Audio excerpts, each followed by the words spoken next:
All right, man. So next up, man, we have, of course, we gotta watch Coach Prime's post game interview, talking about what he did against Valley State. So, without further ado, let's get this thing started and hear what he had to say about it. Let's hear. Great game. Played like garbage first half as normal. Can't figure that one out. We're still trying to figure that one out. Came back in the It's starting to look like a normal first half for y'all. I'm thankful that for some kind of way we always win the toss where we defer to the second half and we're able to go down the second half, take it down and score, and then the rest is history. Then we commence to playing like we're capable of playing.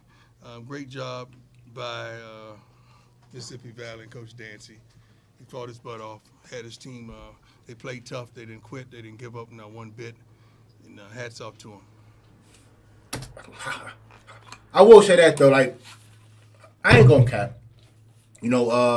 Valley State, they always play tough versus Jackson State. No matter how everybody thinks that the game gonna go or how bad their team is, they always play tough versus Jackson State. So, look, I'm trying to be like, somewhat entertaining, to try to keep, but on the real, Coach Dancy did what he had to do with the team that he has. You know what I'm saying? And Jackson State is a real juggernaut this year. And honestly, it wasn't really much that Valley State could do with them. Like, I'll be totally honest. So they did fight hard. They did play hard. Like, I will say that. But it was just nothing that Valley State could do really. Like, it was too much.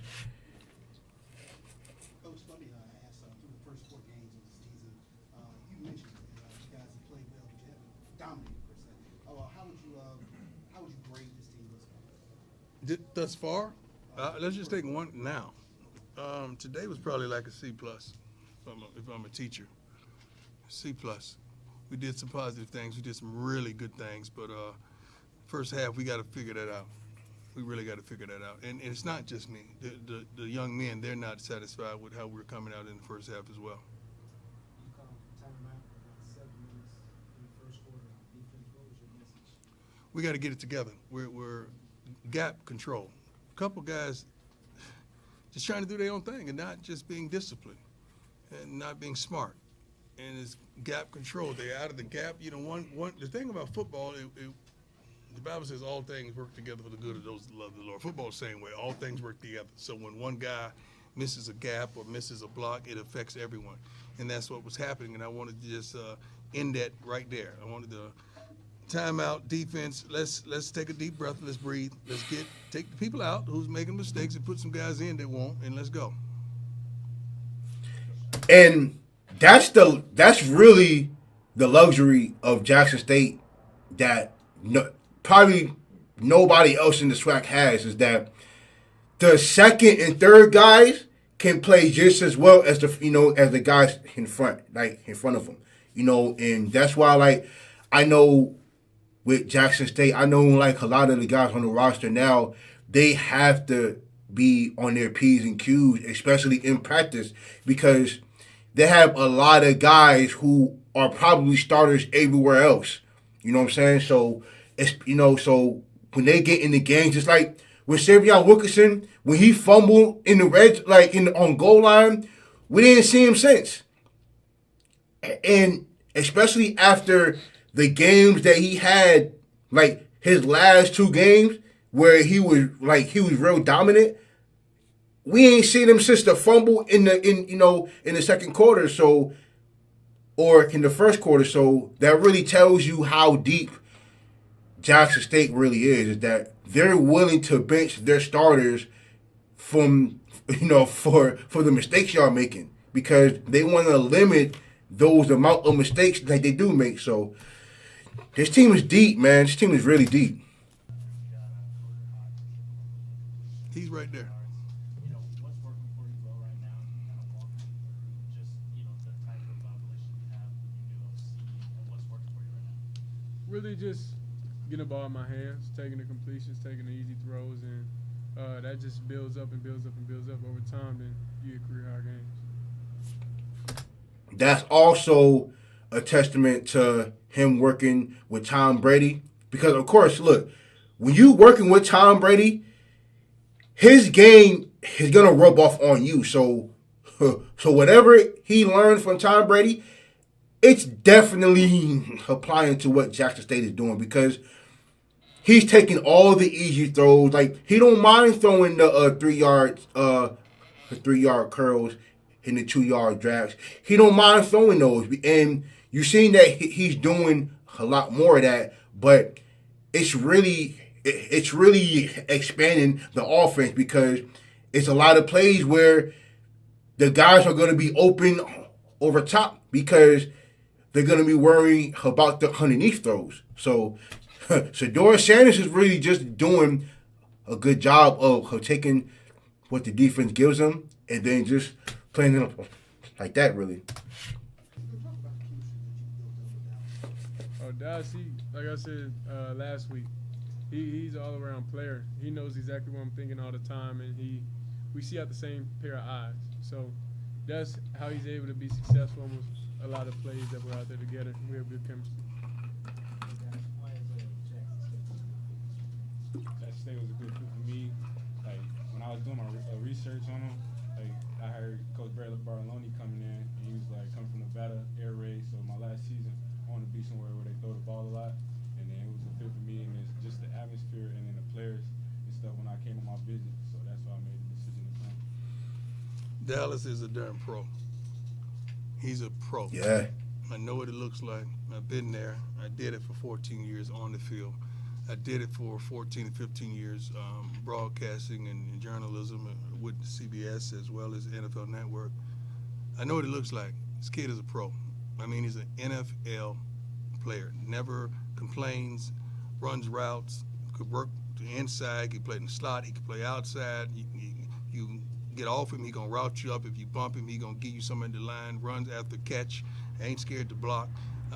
He's a darn professional. Never cries about the ball.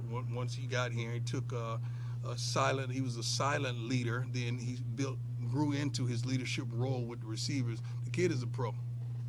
And he's nice with it, too. What's been the difference Nice with it. opposed to the first 2 games for you? Last 2 games, really preparation.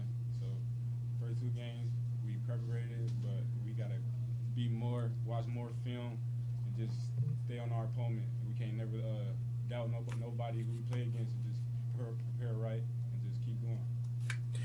And for as many receivers as Jackson State do have, like Jackson State has a lot of receivers. Like they can really build a third team of receivers that can come in damn near every other drive. But the fact that they throw, like he leads the SWAC in receptions, leads the SWAC in yardage, it tells you a lot about who this guy really is. And for Coach Prime to have a lot of praise on him, it definitely shows. It definitely shows on the field. Like so, yeah. SWAC newcomer of the year. I mean, look, I have Maurice Washington, but he didn't play yesterday, and I was kind of having a hard time finding out why. But yeah, this guy got it, man. This guy got it.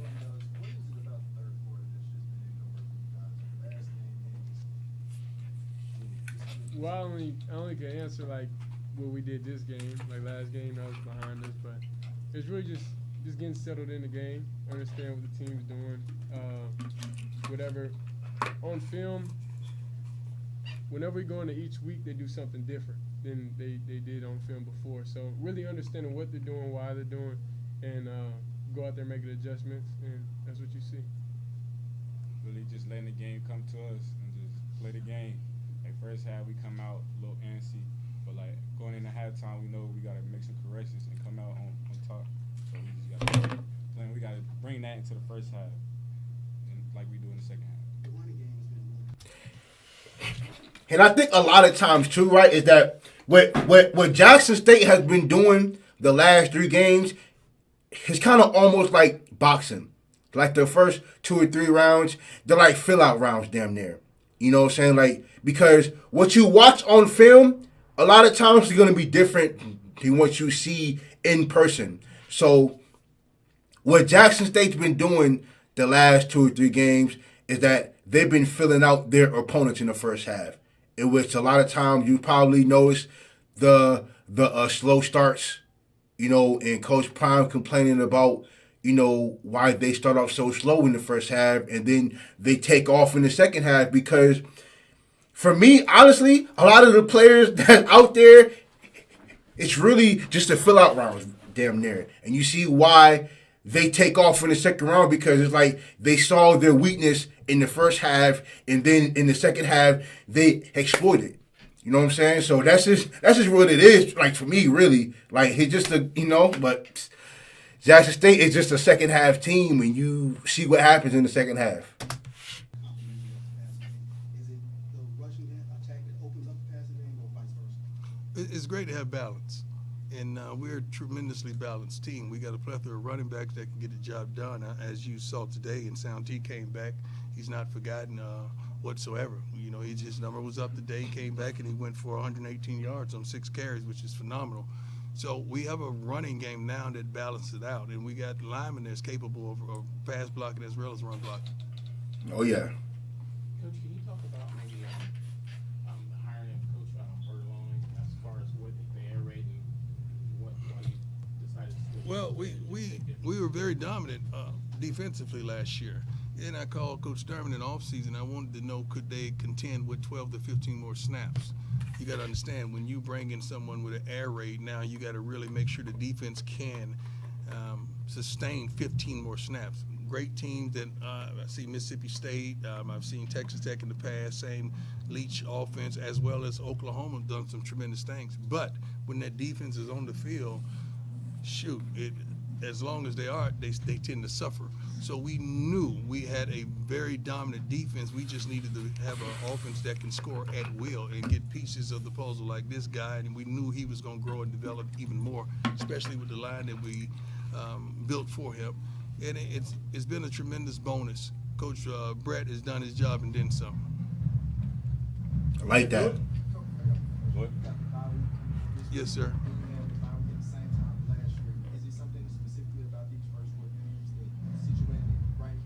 I don't make the schedule.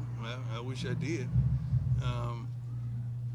I love the fact that we're going to play Alabama State for their homecoming. I love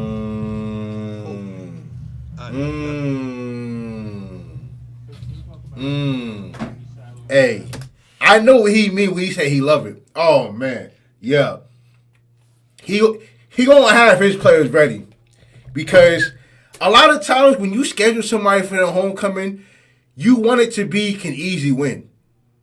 And the fact that Alabama State scheduled Jackson State for their homecoming, knowing damn well they're probably top 10 best teams in the FCS, it shows you that, man, Jackson State is going to put them on something. Like, when I was just talking about that bouncing analogy, no, they got to come out the gate.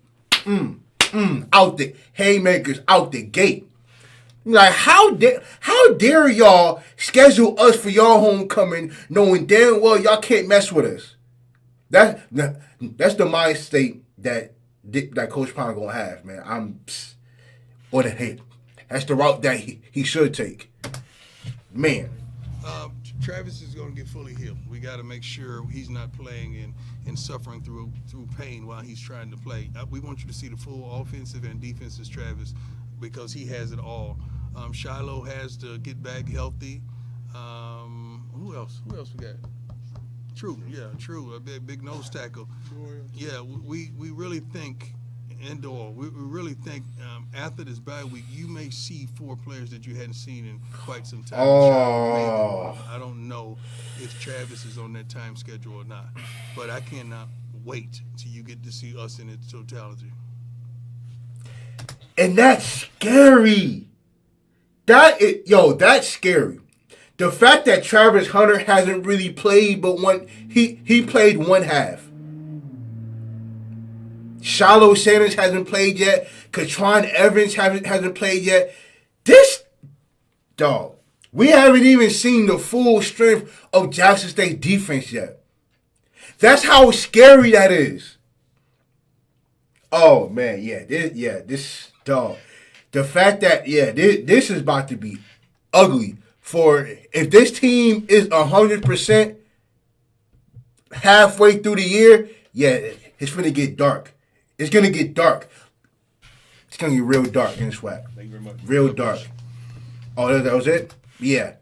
Let me just put it like that, man. But yeah, it's gonna get real dark for a lot of teams in the SWAC. Cause mind you, yeah, like you said, this defense hasn't been on full strength since the start of the year, and they're doing this.